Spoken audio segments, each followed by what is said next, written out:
Welcome back to another episode of Infidelity Tales Lab. We're thankful for your continued viewership. Before we begin, tell us, where in the world are you watching from? We love knowing our global reach. Now, let's dive into today's story. Chapter 1. Foundations of Sand. Russell Crane stood at the edge of the property he'd built with his own hands, watching the sunset paint the lake with amber light. At 42, he had achieved what most would consider the American dream. The lakeside estate outside Portland represented 15 years of calculated risks and relentless work. Russell hadn't been born into wealth. The son of a carpenter and a nurse, he'd grown up in a modest neighborhood in western Michigan, where he'd learned two crucial lessons. Nothing comes without sacrifice, and trust must be earned through blood and sweat. He put himself through college working construction, built a small contracting business, then methodically expanded into real estate development. Now he owned Crane Properties, a boutique firm specializing in luxury waterfront developments. His phone rang. It was Howard Blackwell, his attorney, and the closest thing Russell had to a friend. "The Harborview project just got final approval," Howard said. "You're going to make a fortune." "Good. I'll be in tomorrow to review the contracts," Russell replied. As he ended the call, he heard the crunch of tires on gravel. Valerie was home. His wife of 16 years had become increasingly distant over the past year, but Russell had attributed it to the stresses of her interior design business and their son's teenage rebellion. Tyler, now 15, had transformed from a respectful, athletic boy into a sullen stranger who seemed to resent everything Russell represented. Russell watched as Valerie stepped out of her BMW, her wheat blonde hair caught in the breeze. Even after all these years, she was striking, tall and elegant with a dancer's posture. He'd met her when she was designing the model home for his first major development. She'd been 24, ambitious, with an eye for luxury that matched his own vision. Russell had pursued her with the same methodical determination he applied to business deals. "You're home early," Valerie commented, surprise evident in her voice as she approached. The Harborview approvals came through. He studied her face, noting how she avoided his gaze. "Thought we might celebrate tonight." "Oh." She adjusted the strap of her purse. "I actually made plans with Diane. Design consultation for her summer home." Russell nodded, watching her carefully. "How about tomorrow night? I can make reservations at Raven and Rose." "Sure." She smiled, but it didn't reach her eyes. "That sounds nice." As they walked toward the house, Russell noticed her phone light up with a text. She quickly turned it over. Inside, Tyler sat at the kitchen island, earbuds in, focused on his laptop. "Hey, son," Russell said. Tyler barely grunted in acknowledgement. Russell had tried everything to connect with his son over the past year. Fishing trips, tickets to Trail Blazers games, even offering to teach him about real estate. Tyler had rejected every overture, preferring the company of his mother and his new friends, particularly Colton Mercer, the son of Dean Mercer, Valerie's business partner. That evening, Russell sat alone in his study, ostensibly reviewing project documents but actually examining the growing distance in his family. Something wasn't right. The foundation he'd built his life upon was shifting under his feet. Russell Crane didn't achieve success by ignoring warning signs. He opened his desk drawer and removed a small notebook where he'd been documenting patterns: Valerie's late nights, unexplained expenses, hushed phone calls. It was time to verify his suspicions. Russell didn't believe in blind trust, not even with family. Especially not with family. Chapter 2. Veils Lifted. Russell didn't consider himself a suspicious man by nature, merely pragmatic. When something wasn't adding up, he investigated. This methodical approach had saved him from numerous bad business deals. Now, he applied the same technique to his marriage. Early Monday morning, he contacted Lawrence Schultz, a private investigator he'd previously hired for business background checks. Russell laid out his concerns clinically, without emotion. "I need surveillance on my wife. Complete digital and physical monitoring. I want to know everywhere she goes, everyone she speaks with. Particular attention to Dean Mercer." "Your wife's business partner?" Lawrence asked, gray eyebrows raised slightly. "That's right. They opened that design studio 3 years ago." Russell's jaw tightened. "I've noticed certain inconsistencies. I want proof, one way or another." While waiting for Lawrence's findings, Russell maintained his normal routine. He attended meetings, closed deals, and continued his solitary evening workouts in the home gym. Valerie was increasingly absent, citing client consultations and industry events. For days later, Lawrence called. "We need to meet. Not your office. Not your home." They convened at a secluded table in a private club downtown where Russell held membership. Lawrence placed a manila envelope on the table. "It's what you suspected," he said quietly. "Your wife and Mercer have been involved for at least 8 months, based on the evidence we found." Russell didn't flinch as Lawrence outlined the details. Hotel meetings disguised as client consultations, intimate dinners in neighboring towns, explicit text messages. The digital trail was comprehensive. Russell had expected this, but something else caught his attention. "There's more," Lawrence continued, hesitation evident in his voice. "They've been diverting funds from your joint accounts. Small amounts, but it adds up. They've opened a separate account under a shell company. And they've been talking to Tyler."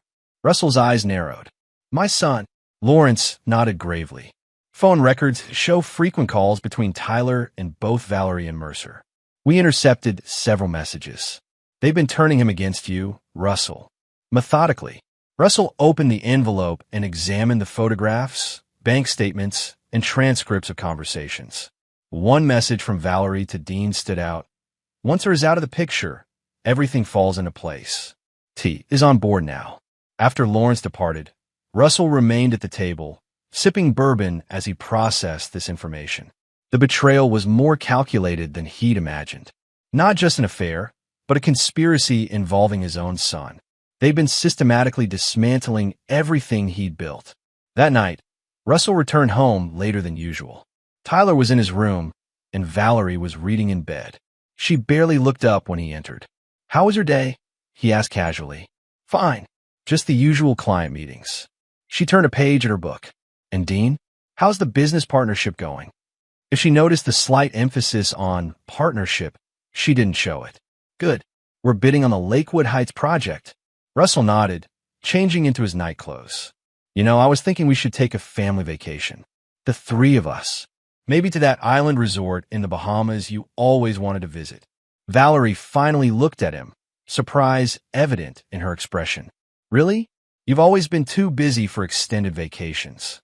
"I think it's time to prioritize family," he replied, watching her face carefully. "Life's too short for regrets."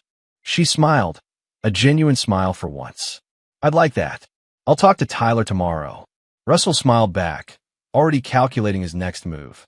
The chess pieces were in position. Now he needed to understand the full scope of their betrayal before executing his response. Chapter 3: The Reckoning. For 2 weeks, Russell maintained a facade of normalcy while methodically gathering evidence and formulating his strategy. The family vacation idea had worked perfectly. Valerie and Dean were accelerating their plans, believing Russell was oblivious to their betrayal. Lawrence's surveillance team had documented everything. Valerie and Dean meeting with Russell's competitors, discussing proprietary information about Crane Properties' upcoming projects.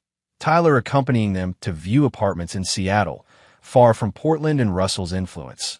Substantial transfers from joint accounts to their hidden fund. Most disturbing was a recorded conversation between Dean and Tyler at Dean's lake house. "Once your dad's out of the picture, I'll be there for you and your mom. We'll be a real family, the kind you deserve." Russell's son had replied, "I know. Mom says he never really loved us anyway. Just saw us as possessions."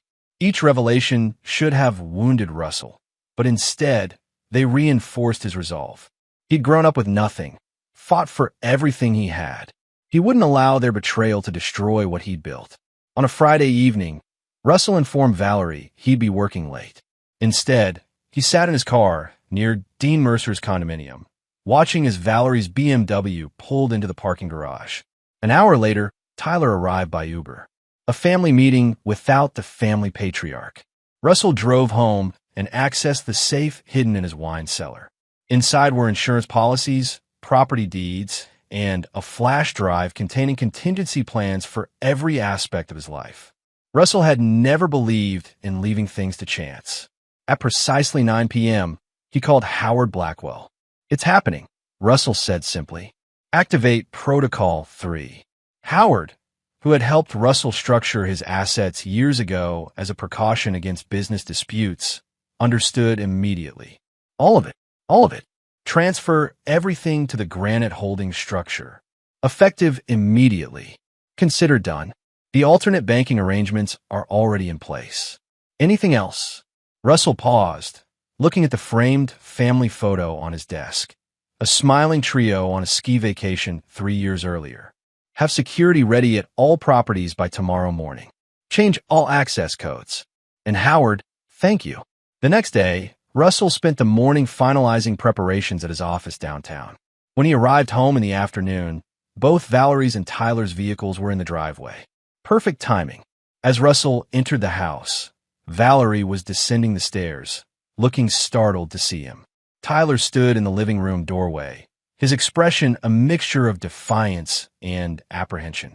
Russell, I didn't expect you home so early, Valerie said, a forced smile on her face. I imagine not, Russell replied calmly.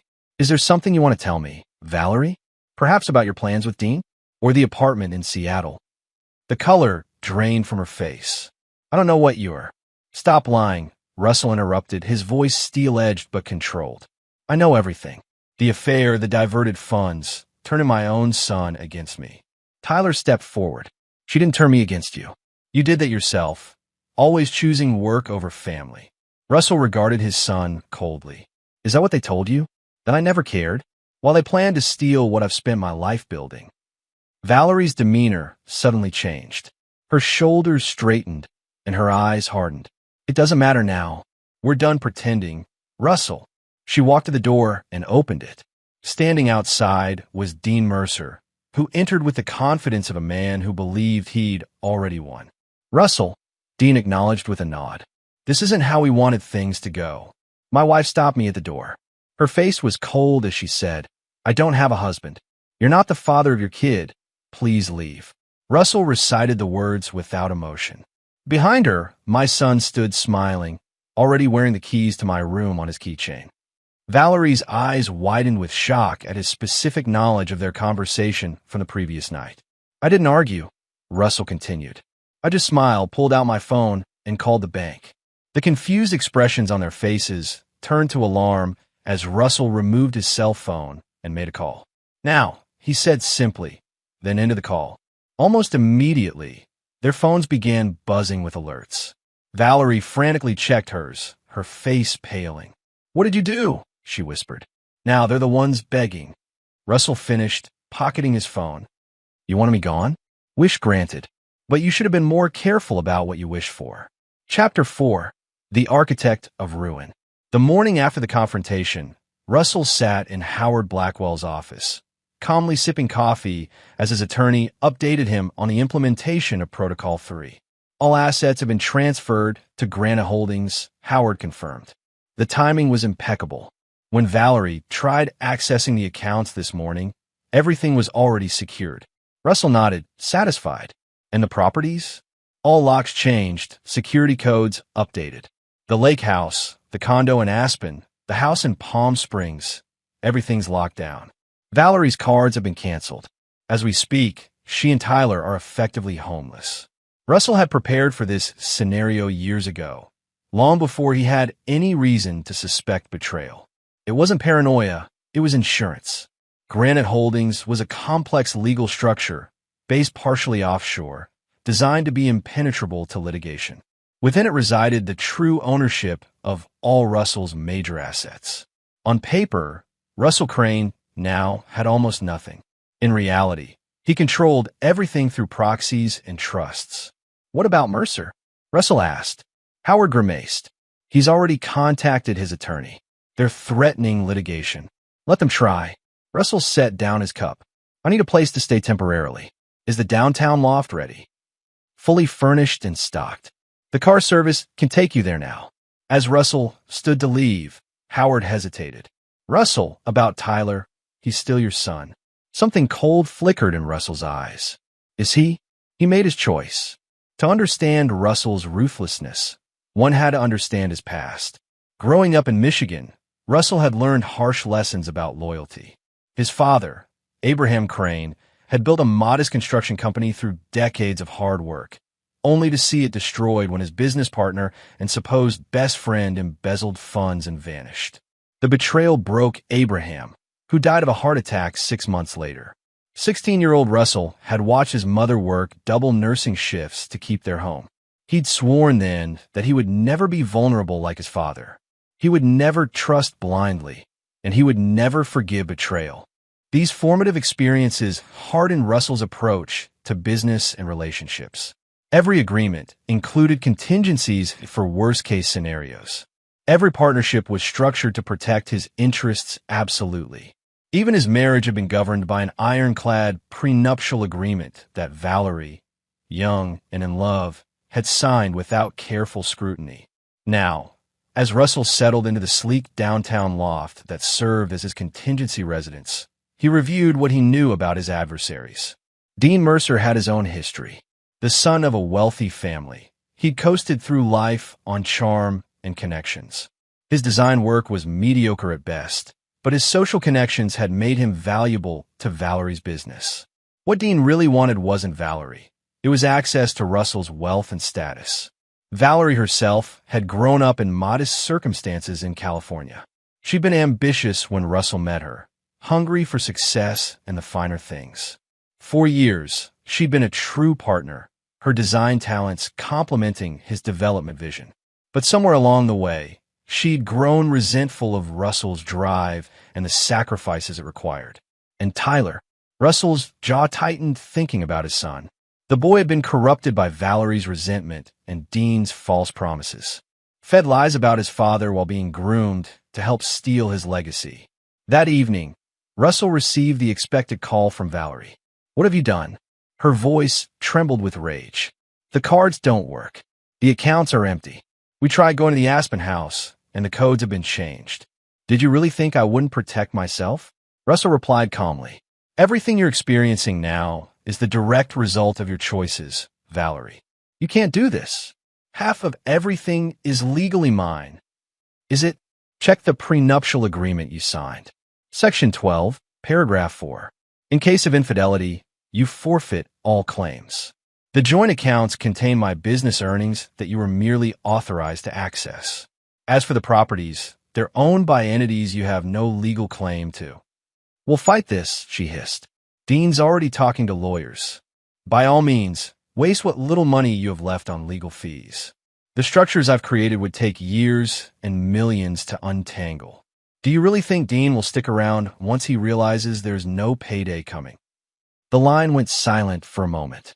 "What about Tyler?" she finally asked, her voice smaller. "He's your son. The son who conspired with you and your lover to take everything from me? He made his choice. Now he can live with it."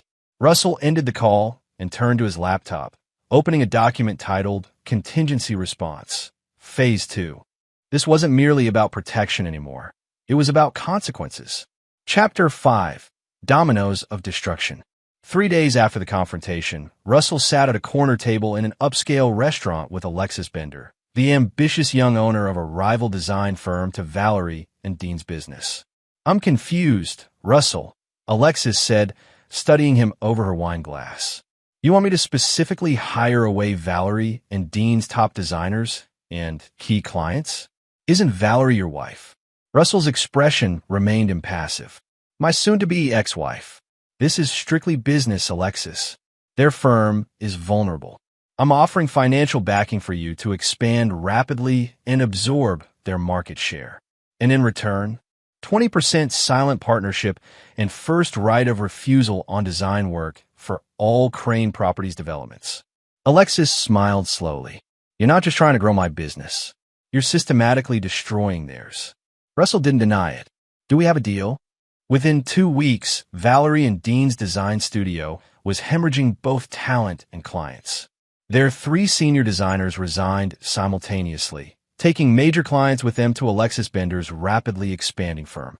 Their landlord suddenly terminated their lease due to a previously unenforced clause, the building having been recently acquired by a subsidiary of Granite Holdings. Meanwhile, Russell had Howard Blackwell file for divorce on grounds of adultery, complete with comprehensive evidence packages. The filing made headlines in local business publications, further damaging Valerie and Dean's professional reputations. Valerie and Tyler had moved into Dean's condominium, but the situation was growing increasingly tense. Financial pressure was mounting. Dean's savings were depleting rapidly as he funded both living expenses and escalating legal fees in their futile battle against Russell's financial fortress. Russell monitored these developments through Lawrence's continued surveillance. He took no joy in their suffering. This wasn't about emotion. It was about justice and consequences. One evening, Russell received an unexpected visitor at his downtown loft. The security desk called up to announce that Tyler was in the lobby. Russell considered turning him away, but decided a confrontation might be informative. Send him up. When Tyler entered, Russell was struck by how much older his son looked after just 3 weeks. The boy's face was drawn, his eyes shadowed. "Nice place," Tyler commented, looking around the minimalist loft. "Already moved on from us, huh? What do you want, Tyler?" Russell remained seated at his desk. "Mom's a mess. Dean's talking about moving to Seattle. Says there's nothing left for them here." Tyler paced nervously. "This has gone far enough, don't you think?" Russell studied his son carefully. "Far enough? You conspired with them. You were ready to take everything I built and walk away without a second thought." "That's not how it was," Tyler protested. "Dean said you'd be fine, that you had plenty of money hidden away. So theft is acceptable as long as the victim can afford the loss." Russell's voice remained level. "Tell me something, Tyler. Those conversations where you said, 'I never loved you,' that I only saw you as a possession. Did you actually believe that?" Tyler looked away. "Mom said, 'Your mother lied. Everything I built was meant for you someday. I worked 16-hour days so you'd have opportunities one never had. I missed games and school events not because I didn't care, but because I was securing your future." For a moment, Russell saw doubt flicker across his son's face. "It doesn't matter now," Tyler finally said. "We need help. Real help. Mom's talking about moving in with her sister in California. We can't keep living with Dean. They're fighting all the time about money. And so the real reason for your visit emerges," Russell said coldly. "You're not here to reconnect. You're here because the people who convinced you to betray me are now failing to provide what they promised. Dad, please. You made your choice, Tyler. Now you get to experience the consequences of blind trust. It's actually a valuable lesson, one I had to learn myself at about your age." Tyler's face hardened. "You're a heartless bastard. No wonder Mom wanted out." As his son turned to leave, Russell called after him. "When Dean abandons you both, and he will, remember who taught you that family means nothing when it becomes inconvenient." After Tyler left, Russell didn't immediately return to work. Instead, he stood at the window, looking out at the city lights, feeling a hollow ache in his chest. This wasn't how he'd imagined his family story would unfold. But weakness now would only validate their betrayal. Phase 2 was proceeding as planned, but the most decisive move was yet to come. Chapter 6: The Cold Edge of Winter. By early December, 6 weeks after the initial confrontation, the situation had developed exactly as Russell had predicted. Dean Mercer, facing financial ruin and frustrated by failed legal attempts to access Russell's assets, had broken things off with Valerie. Their design studio had closed, unable to meet operating costs after losing key clients and staff. Valerie and Tyler had moved in with her sister in Sacramento, reduced to borrowing money for basics. Tyler had enrolled in a local high school, forced to leave behind his friends and activities in Portland. Russell, meanwhile, had completely restructured his business operations. Crane Properties was thriving, with the Harborview development becoming the company's most successful project to date. Publicly, Russell presented a stoic image of a man focused on his work despite personal difficulties. Privately, he monitored his estranged family's deteriorating circumstances through Lawrence's occasional updates. Russell took no pleasure in their downfall, but he recognized it as the natural consequence of their actions. Actions had consequences. This was the fundamental principle by which he lived. On a snowy December evening, Russell was working late at his office when his private line rang. He didn't recognize the number. "Russell Crane." "It's me." Valerie's voice sounded strained, smaller than he remembered. Russell said nothing, waiting. "I need to talk to you," she continued. "About Tyler. He's not doing well." Define not doing well. He's depressed, barely eating, failing his classes. She paused. He needs his father. He needed a father when he was conspiring with you and Dean. Now he needs a financial provider. Russell's voice remained even. Those are different functions. For God's sake, Russell, he's 15. He made a mistake. A mistake is forgetting an anniversary or failing a test. What Tyler did was a calculated betrayal based on months of deception. Russell checked his watch. "I have a meeting to prepare for, Valerie. Was there something specific you wanted?" Her breathing grew ragged on the line. "We can't live like this. My sister wants us out after the holidays. I can't find work. Tyler needs stability. And Dean? Has your lover abandoned his promises so quickly?" "Dean's in Seattle. He said he needs to focus on rebuilding his career." The bitterness in her voice confirmed what Russell had known would happen. "So predictable," Russell murmured. "Please, Russell. Not for me, but for Tyler. I'll have Howard contact you next week with a proposal for Tyler's support, conditional on several factors." Russell's tone was businesslike. "As for you, Valerie, I recommend accepting the divorce settlement offer already presented. It's more than fair given the circumstances, and fighting it will only drain what resources you have left." After ending the call, Russell gazed out at the snow falling on downtown Portland. The city looked peaceful, cleansed by the white blanket covering its surfaces.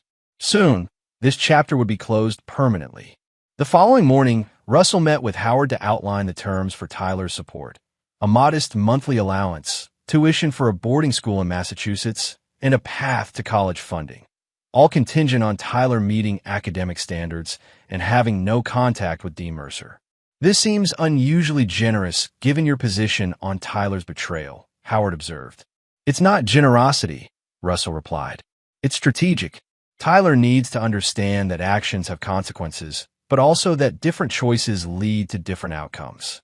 This gives him a path forward, but one that requires effort and discipline on his part." Howard nodded slowly. "And Valerie?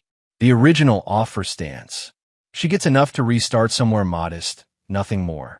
The prenuptial is ironclad." As Howard gathered his documents, he hesitated. "There's something else you should know. Dean Mercer has been making inquiries about Harborview, approaching investors, suggesting there might be structural issues based on inside information." Russell's expression darkened. "Is that so? It seems Mr. Mercer hasn't learned his lesson about consequences." That afternoon, Russell drove to a nondescript office building on the outskirts of Portland. Lorenzo Maddox, a former military intelligence officer who occasionally handled sensitive problems for Russell, was waiting in a sparse conference room. "Dean Mercer," Russell said without preamble, sliding a folder across the table. "He's attempting to damage my business by spreading false information to investors." Lorenzo reviewed the contents silently. "What are you looking for exactly?" "Everything. Financial history, personal weaknesses, pressure points. He's chosen to escalate this conflict. I want him neutralized." Russell's eyes were cold. "Not physically harmed, but removed as a threat permanently." "Understood." Lorenzo closed the folder. "Everyone has secrets, Russell. I'll find his." As December progressed, Russell implemented the support arrangement for Tyler through Howard. Valerie reluctantly accepted the divorce settlement, recognizing she had no viable alternatives. The legal process was proceeding smoothly toward final dissolution in January. Russell should have felt vindicated. Instead, as he decorated his loft's small Christmas tree alone, he found himself reflecting on holidays past. Tyler's excitement as a child, family ski trips to Aspen, even the quiet moments with Valerie before everything soured. His phone interrupted these uncharacteristic reflections. It was Lorenzo.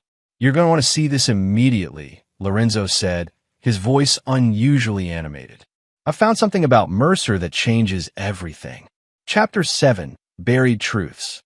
The file Lorenzo delivered contained information that even Russell, with his meticulous planning, hadn't anticipated. Dean Mercer's past held secrets far darker than financial improprieties or routine infidelity. Before moving to Portland 6 years ago, Dean had lived in Phoenix under the name Daniel Merritt. He'd been investigated for the suspicious death of his business partner's wife, a case that was never prosecuted due to lack of evidence, but remained technically open. He'd changed his name and relocated after the scandal damaged his reputation. Most significantly, Lorenzo had uncovered financial transactions suggesting Dean had been systematically embezzling from the design studio he shared with Valerie. Small amounts, cleverly concealed in vendor payments, had been flowing to a private account in Seattle for over 2 years. Russell spent hours studying the evidence. The parallels to his father's story were impossible to ignore. A trusted partner secretly stealing, planning to leave others to face the consequences. History repeating itself across generations. Even more disturbing were text messages between Dean and a woman in Seattle. Messages that proved his relationship with Valerie had been calculated from the beginning as a way to access Russell's wealth. One message from over a year ago read, "V thinks we're in love. It's almost too easy. Once we execute the plan, I'll have everything settled in Seattle for us." Russell had assumed Dean and Valerie were equal partners of betrayal. Now it appeared Valerie herself had been manipulated, a pawn in Dean's larger scheme. This revelation didn't excuse Valerie's infidelity or Tyler's disloyalty, but it cast their actions in a different light. They hadn't just betrayed Russell. They'd been deceived themselves, vulnerable to manipulation because of their resentments and insecurities. For 3 days, Russell considered this new information, weighing different approaches. Finally, he called Lorenzo again. "I need you to arrange a meeting. Neutral location. The upcoming weekend." "With Mercer?" Lorenzo asked. "No, with Valerie. Just Valerie. Don't tell her anything about what we've discovered." The meeting was arranged at a hotel restaurant in Eugene, halfway between Portland and Sacramento. When Valerie arrived, Russell was already seated at a corner table. She looked thinner, her designer clothes replaced by simpler attire, her confident posture diminished. "Thank you for coming," Russell said as she sat down. "Your message said it was important," she replied, her voice guarded. "Something about Tyler's arrangements." Russell studied her for a moment, then slid a folder across the table. "Before we discuss Tyler, you should review this. Take your time." Valerie opened the folder hesitantly. As she read, her expression transformed from confusion to disbelief to devastation. Color drained from her face. "This can't be real," she whispered, looking up at Russell with wide eyes. "Dean wouldn't. Every document is authenticated. Every transaction verified." Russell's voice was dispassionate. "He played you, Valerie. He played us both." Tears formed in her eyes as she continued reading. When she reached the messages to the woman in Seattle, her hands began to shake. "He said he loved me, that we were building a future together." Her voice broke. "He convinced me that you never really cared about us, that you only saw us as possessions. And you believed him because it was easier than addressing the real issues in our marriage." Russell responded evenly. "You were unhappy, and he offered an easy escape." Valerie set down the documents, visibly struggling to maintain composure. "Why are you showing me this? To prove how easily I was manipulated? To make me feel even worse about what I've done?" "No, I'm showing you because you deserve to know the truth. And because what happens next depends on what you do with this information." She looked at him questioningly. "Dean Mercer destroyed my family," Russell continued, his voice now carrying an edge of steel. "He manipulated my wife, poisoned my son against me, and tried to steal what I spent my life building. Now he's in Seattle, attempting to damage my business reputation while planning his next scheme." "What are you going to do?" Valerie asked quietly. "I'm going to ensure he never harms another family." Russell leaned forward. "The question is, are you going to help me?" Valerie stared at him, conflict evident in her expression. "Why would you want my help after what I did?" "Because you're the only person who can get close enough to him without raising suspicion. Because you have as much reason to want justice as I do. And because helping me is the only way you'll ever rebuild any kind of relationship with Tyler. You're using our son as leverage? I'm offering you a path to redemption, Valerie. For both of you." Russell's expression softened slightly. Tyler doesn't know about any of this yet. He still believes Dean cared about him. Finding out the truth from someone who loves him will be difficult enough. Valerie was silent for a long moment, staring at the damning evidence before her. Finally, she looked up, something hardening in her gaze. "What do you need me to do?" Russell outlined his plan, methodical, comprehensive, and designed to ensure Dean Mercer would face the consequences of his actions without any risk to those implementing justice. Valerie listened carefully, occasionally asking clarifying questions. When Russell finished, Valerie took a deep breath. "I'll do it. Not for us. There probably isn't an us anymore, but for Tyler. And because Dean deserves whatever's coming to him." As they parted ways, Valerie hesitated. "Russell, I'm sorry.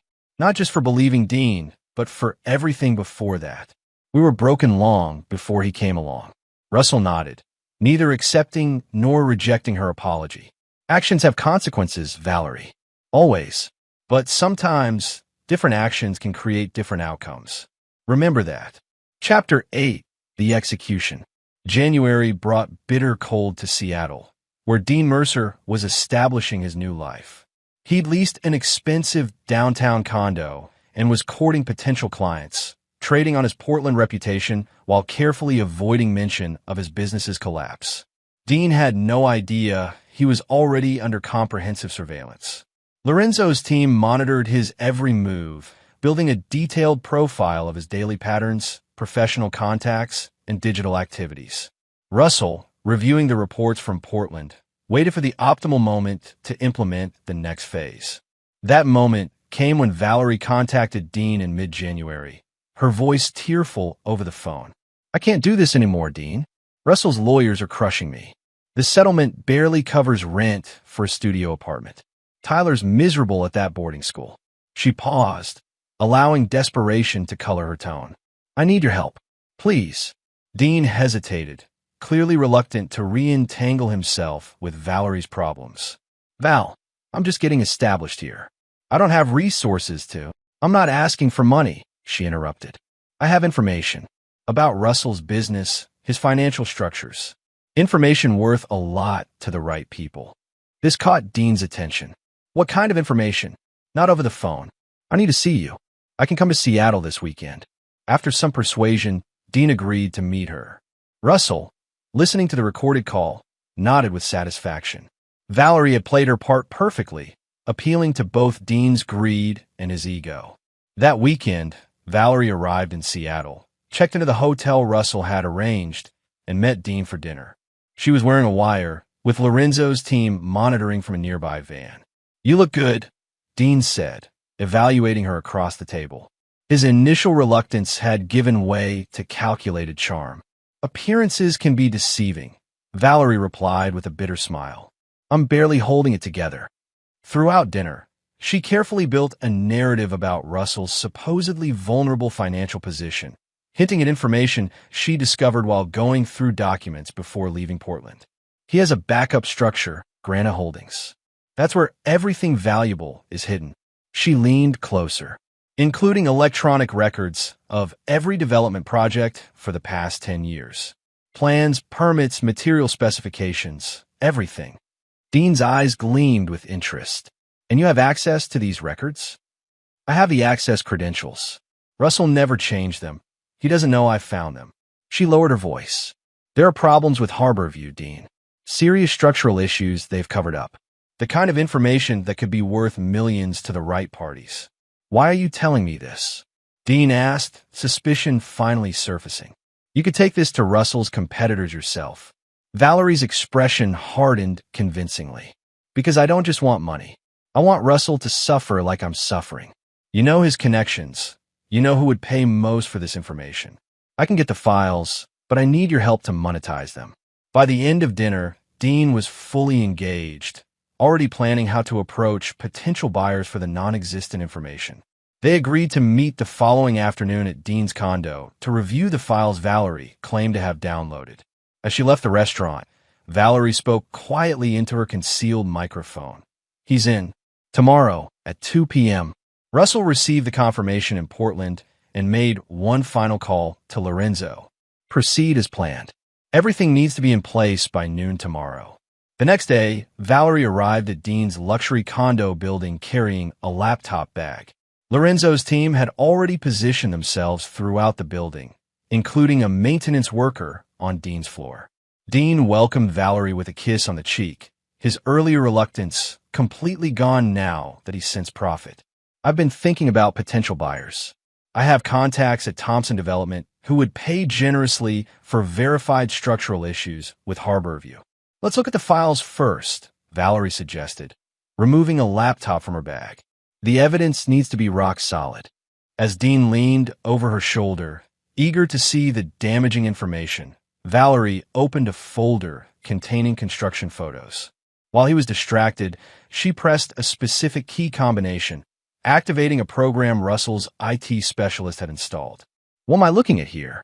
Dean asked, squinting at images of foundation work. "Evidence," Valerie replied, standing suddenly. "Just not the kind you were expecting." Dean looked up in confusion as his own television suddenly activated. On the screen appeared images of Dean meeting with various people in Seattle, followed by recordings of phone conversations, including calls to associates in Phoenix discussing his former identity as Daniel Merritt. "What the hell is this?" Dean demanded, face paling. "This is justice, Dean. Or should I say Daniel?" Valerie's voice was steel-edged. "We know everything. Your history in Phoenix. The embezzlement from our design studio. Your real girlfriend in Seattle." Dean lunged for the laptop, but Valerie stepped back quickly. "Don't bother. It's already done. Everything has been transmitted to multiple destinations."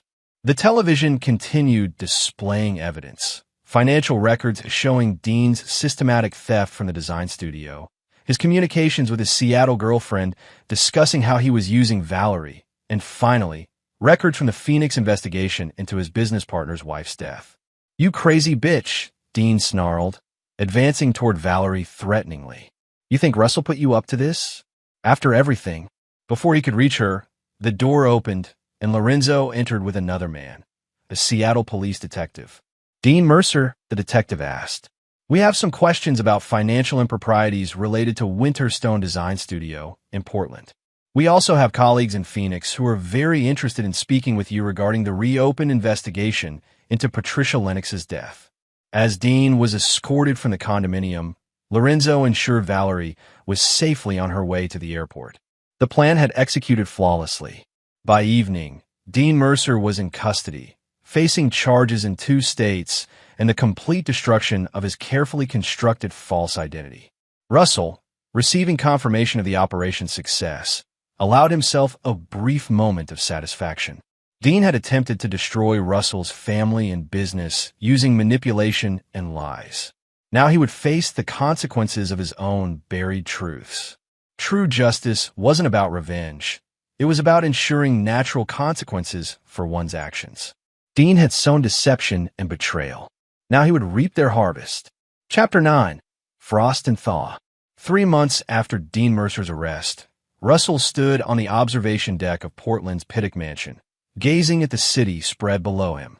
Early spring sunshine illuminated Mount Hood in the distance, its snow-capped peak brilliant against the blue sky. Dean remained in custody, denied bail due to flight risk.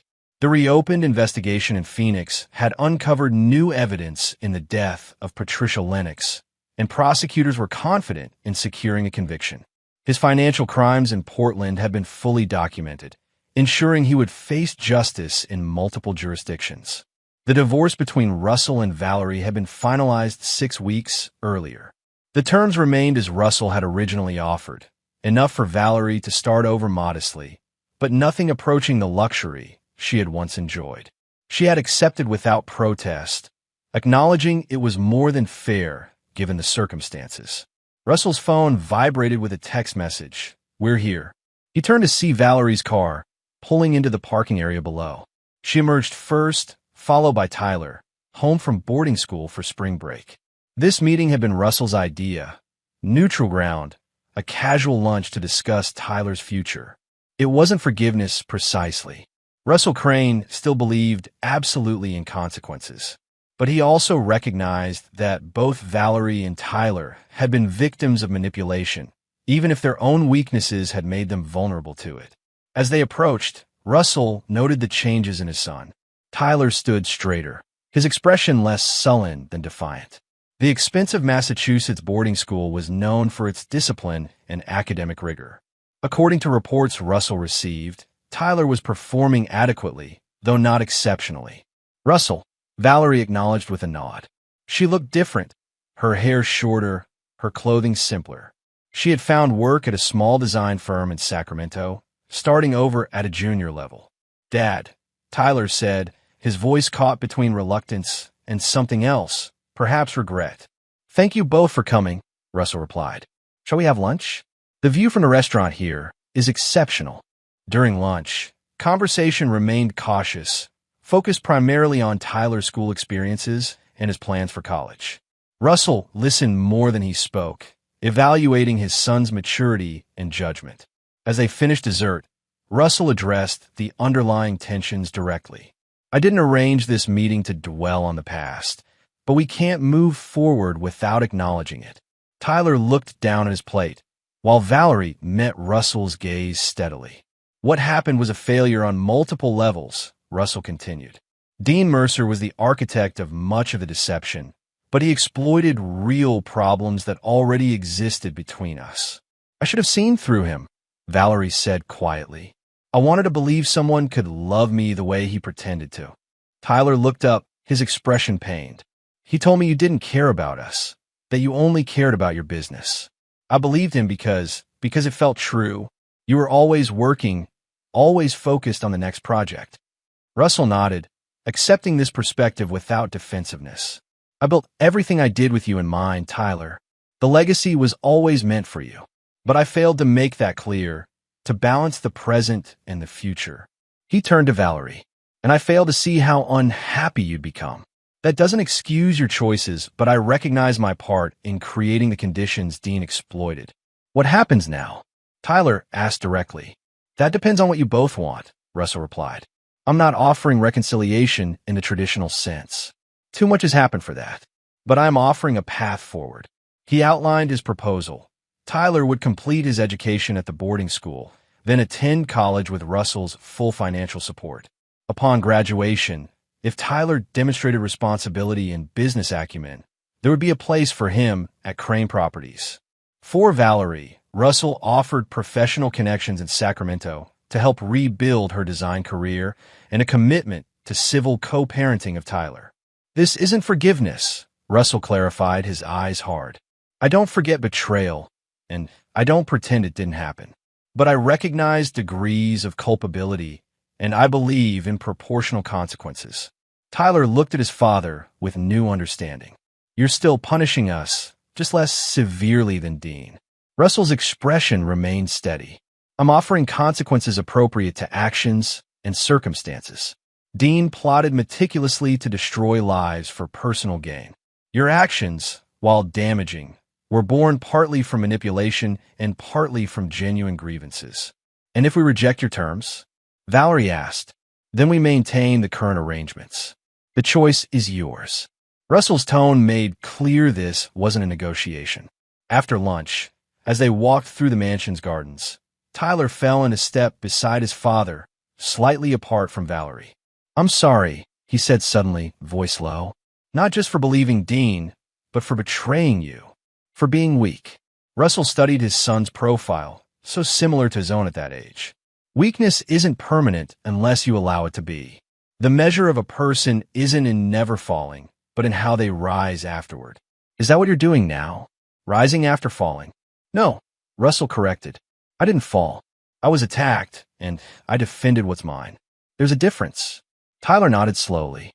"Will you ever truly trust me again?" Russell didn't soften the truth. Trust is earned, not given. Every action builds or damages it. You've damaged yours significantly. Rebuilding it will take years of consistent choices. "But it's possible." "It's possible," Russell confirmed, "though it will never be blind trust. That's a luxury I don't grant anyone." As they prepared to part ways, Valerie approached Russell while Tyler waited by the car. "You could have destroyed us completely," she said. "Why didn't you?" Russell looked past her to Tyler, then back to her face. "Because total destruction wasn't proportional to your actions.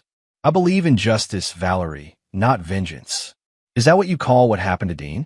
Justice. Absolutely. Everything that's happening to him is the direct result of his own actions finally catching up to him. Russell's expression was implacable. Just as everything happening to you and Tyler now is the consequence of yours. Valerie studied him for a moment. You really don't forgive, do you? Not completely. No. Russell acknowledged without apology. But I can move forward without forgiveness if there's sufficient reason to do so. He gestured toward their son. He's that reason. As Valerie and Tyler drove away, Russell returned to the observation deck, watching the panorama of the city he'd helped build. The cold calculation that had guided him through this ordeal had served its purpose. Justice had been served, proportional to each person's actions. Russell Crane would never again trust blindly, never fully forgive betrayal. But he would move forward, rebuilding what could be salvaged, discarding what couldn't. The foundations of his life had been tested and had held firm. Everything else could be reconstructed, stronger than before. A fortress built on the bedrock of hard-earned wisdom. Behind him, Mount Hood gleamed in the spring sunshine, its peaks still covered in winter's frost, even as the world below awakened to new growth. Like the mountain, Russell would maintain his cold, impenetrable core while allowing measured change around it. This was his nature. This was his strength. This was his justice. And there you have it. Another story comes to an end. What did you think? I'd love to hear your thoughts in the comments below. If you enjoy this story, consider joining our community by subscribing. It means the world to us. For more stories like this one, check out the recommended videos on screen. And I'll see you there.